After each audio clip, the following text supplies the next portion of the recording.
लगभग 80% लोग तो झूमने लगे थे और अचानक संगीतकार ने ऐसी तान छेड़कर बीच में रोक दिया और उसी के साथ दिए तेज कर दिए गए और उसने कहा कि रुकिए। व्यक्ति को बुलाया, गिने कितने लोगों की गर्दन हिली। बताया गया 80% लोग खूब हिले महाराज। बोले ले जाओ बाहर, लाइन में खड़े करिए और उसके बाद मैं आता हूं, फिर गर्दन काटी जाएगी सबकी। मजाक बना दिया संगीत का। हिले क्यों, पंक्ति में खड़े कीजिए। और वो जो अंदर बैठे हुए थे, महाराज आप 20% जितने भी लोग, असली ठूंठ यही है। ये ठूंठ है, इनको देखकर तो महाराज चरण वंदना करने का मन कर रहा है कि इनके ऊपर अगर भगवान भी आके संगीत सुनाता, इनका कुछ नहीं बिगड़ सकता था। तो महाराज ये तो कमाल के निकले। राजा ने कहा ये तो धन्य है, इनको पुरस्कार दिया जाए। बोले हाँ महाराज, इनको भी बाहर खड़ा करो। अब बाहर चले गए, रोशनी में बाहर गए। राजा ने कहा कि पहले इनका इलाज या इनका इलाज। संगीतकार ने देख करके कहा महाराज जो ये 20% है, इनको तो आप कहो दरवाजे से निकले, जाए अपने घर। वो तो ऐसे उछलते हुए भागे जैसे कोई जो है 3 दिन से कोई पशु अंदर बांध रखे हो ना। और अचानक उनका रस्सी खोली जाए और दरवाजा खोल दिया जाए, और उस जो जैसे सिर पर पांव रख करके भागते हैं ऐसे लोग भागे, और ऐसा लगा जैसे कोई पीछे पकड़ने आ रहा है। अब भागो भागो भागो अपने घर चलो, जान बची। पता नहीं कहाँ से संगीतकार ऐसा मिल गया। राजा भी सनकी हमारा, ऐसे लोगों को बुलाता है। राजा ने जो बाहर खड़े थे उनके लिए जल्लाद बुलाए, तलवारें लेकर सब आ गए। जैसे गर्दन सब लोग अपनी जिन जिन की हिली थी, वो सब के सब अपनी गर्दन पर हाथ घुमा के देख रहे, कटेगी तो जरूर। उसी समय संगीतकार बीच में आया, ठहरिए महाराज, असली सुनने लायक तो यही लोग हैं जिनको आप कहें कि श्रोता होते हैं दुनिया में, संगीत के रसिक होते हैं, संगीत को मानने वाले, समझने वाले यही है महाराज। इनको बैठाओ अंदर, अभी तो आधा ही संगीत सुनाया, असली तो अब सुनाऊंगा। बोले तो फिर वो जो भागे, बोले वही तो भगाने थे मैंने, क्योंकि वो पात्र नहीं थे। राजा पूछता है कि मैं तुम्हारी बात को अभी तक भी नहीं समझा। तो उन्होंने कहा कि महाराज जहां मन और बुद्धि दोनों खो जाए और प्रेम जाग जाए और अंदर आदमी लीन हो जाए खुद में, उसे पता ही नहीं लगे कि वो कर क्या रहा है। अब अगर कोई किसी का वीडियो बना करके बाद में दिखाए, जब वो कोई संगीत सुनते हुए जो ताल बजा रहा था घुटनों पर और झूम रहा था, हिल रहा था, और उसको बाद में सब लोग कहें कि अब आप देखो आप क्या कर रहे थे, खूब ताल वाल लगा रहे थे, ये क्या बच्चों जैसी हरकत थी।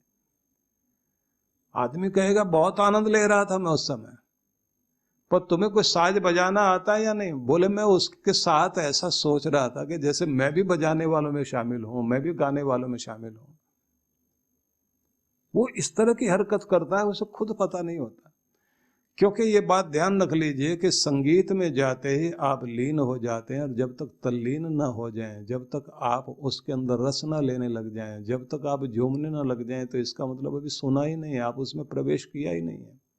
मन बुद्धि जब भगवान में प्रवेश कर जाती है तो ये ध्यान रख लेना, ये दोनों खो जाते हैं। उस समय आदमी कुछ और ही हो जाता है। इसलिए आपने देखा है कि मीरा के हृदय में परमात्मा प्रवेश कर गए और उसका मन पूरी तरह से परमात्मा मय हो गया। मन भी, बुद्धि भी, हृदय भी भगवान से लीन हो गया। तो अब मीरा नाचती है, मीरा गाती है, मीरा झूमती है, और सब लोग कहते हैं मीरा पागल हो गई।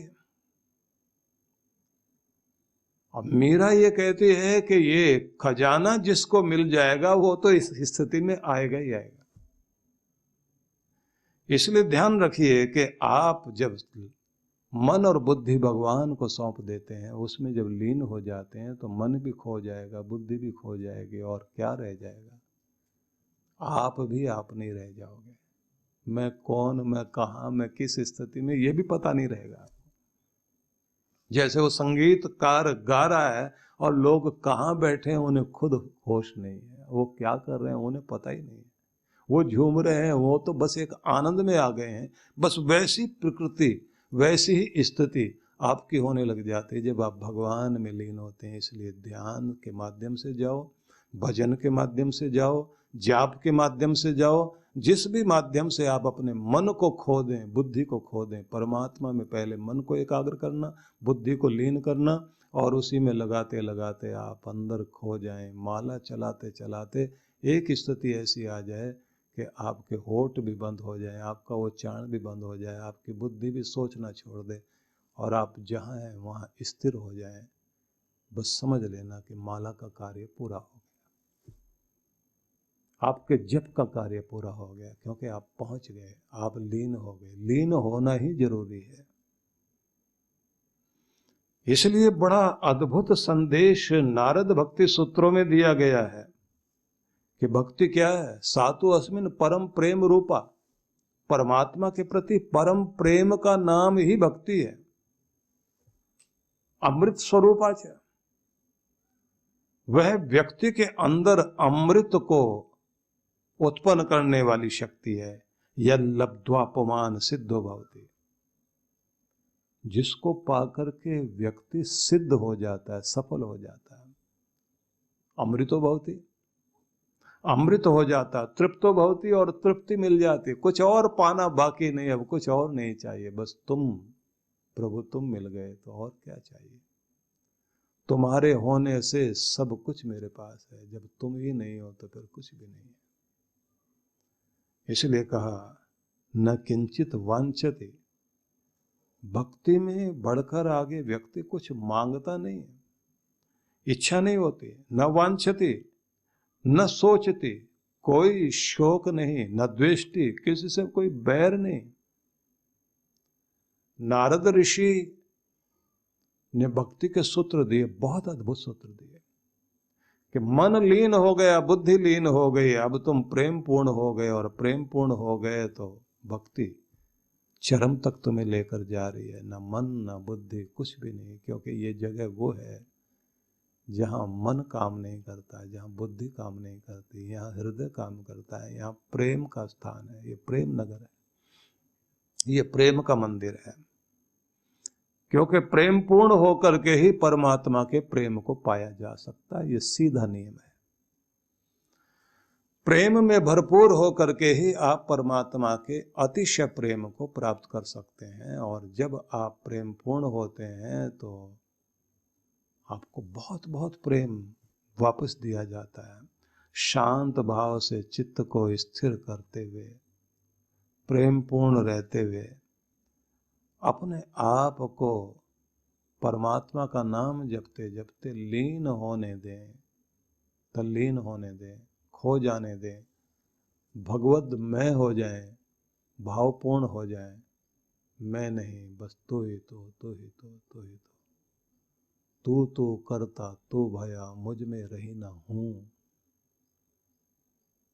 कोई नाम आपका बोलता है तो आप कहते हूं, मैं बोल रहा हूं ना, मतलब मैं हूं करता है आदमी, तो ये अपने अहम का परिचय देता है। तू तो करता तू भया, तेरा नाम लेते लेते मैं तेरा रूप ही हो गया हूं, मुझ में रही ना हूं, अपने हूं को भूल गया हूं। वारी तेरे रूप पर जित देखूं तित तू, अब जिधर देखता हूं तू ही नजर आता है।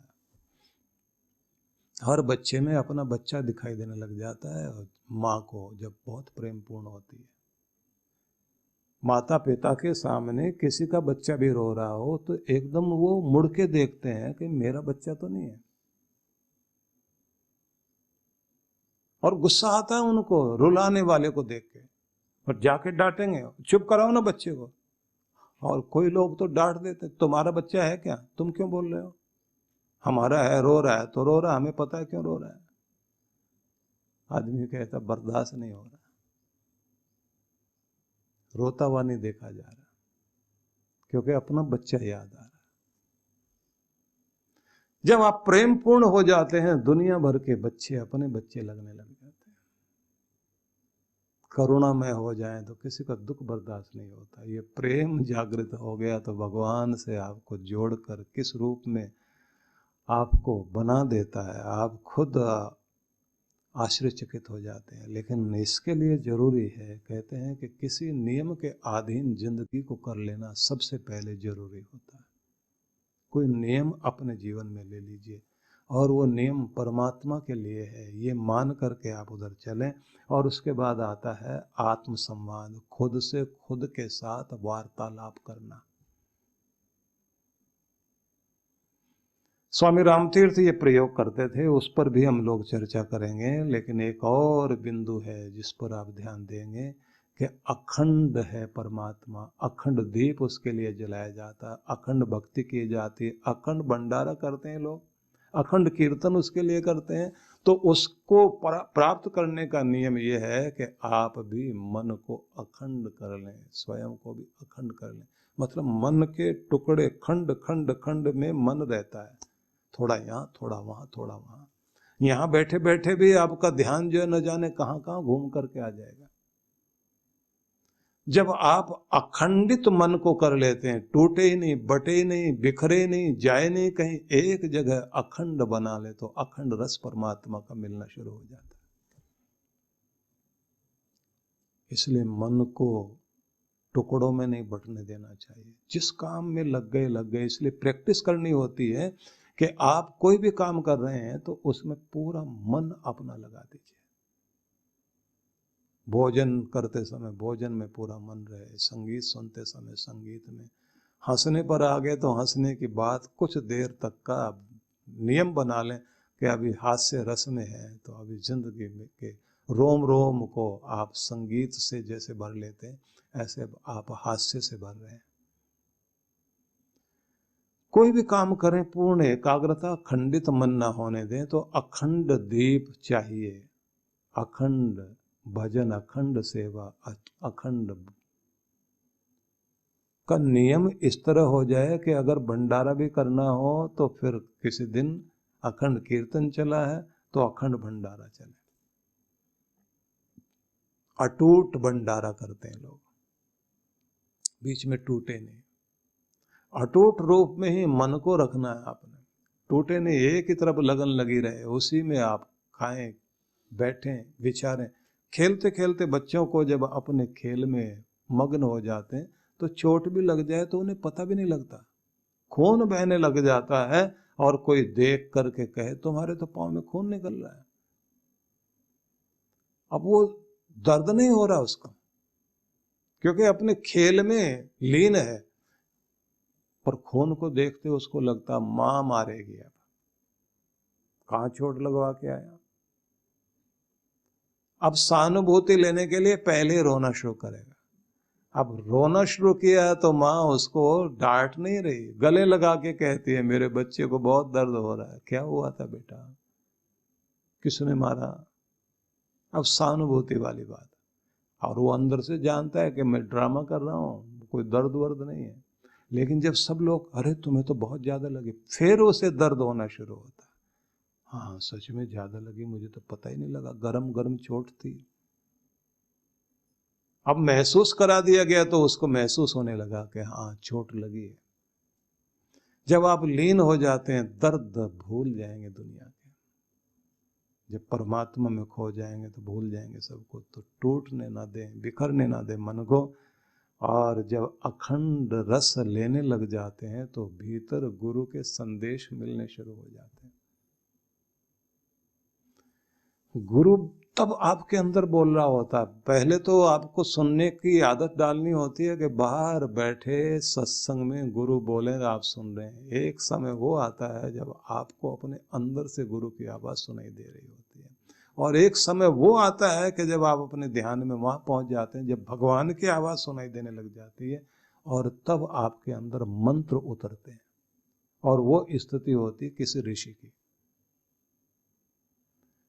किसी के अंदर वो स्थिति आती है किसी भक्त के, उसको कुछ कविता जैसे चीजें प्रकट होने लग जाती हैं, किसी को सूत्र प्रकट होने लग जाते हैं। एक आइडिया आया, उसने नोट कर लिया, अथा तो ब्रह्म जिज्ञासा, दर्शन शास्त्र शुरू हो रहा है, अथ योगानुशासनम, पतंजलि लिख रहे हैं, पहला सूत्र आ गया, योग के अनुशासन का नाम, अनुशासित हो जाना ही योग है। एक एक सूत्र उतर रहा है व्यक्ति के जीवन में, पहला ही वाक्य आया, पहला ही सूत्र आया, किसी को गीत संगीत निकलकर अंदर आया।